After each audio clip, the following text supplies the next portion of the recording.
আমরা নিয়েছি 3 days short uploading challenge. এই চ্যালেঞ্জটি আমাদের 3 দিনের ভিতর 1K সাবস্ক্রাইবার পূরণ করতে হবে। এটা হলো আমাদের চ্যালেঞ্জের প্রথম দিন।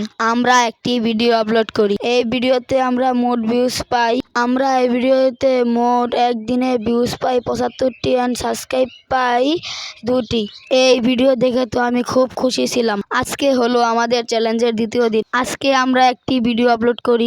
আজকে আমরা এই ভিডিওতে মোট ভিউজ পাই 552টি এন্ড মোট সাবস্ক্রাইবার পাই 118টি। আজকে হলো আমাদের চ্যালেঞ্জের শেষ দিন। আমরা ডে 3তে একটি ভিডিও আপলোড করি। এই ভিডিওর ভিউজ আগের ভিডিওর তুলনায় একটু কম, কিন্তু তাও আমি খুব খুশি ছিলাম কারণ আমি এই ভিডিওতে 443টি ভিউ এবং 50টা সাবস্ক্রাইবার পেয়েছি। এই ভিডিওটি বাংলাদেশের মানুষ দেখেনি, কিন্তু অন্য দেশের মানুষ দেখেছে। আমাদের চ্যানেলে মোট সাবস্ক্রাইবার হয়েছে। পার্ট 2তে দেখাবো। আপনারা আমাকে লাইক ও সাবস্ক্রাইব করে দিন। বাই।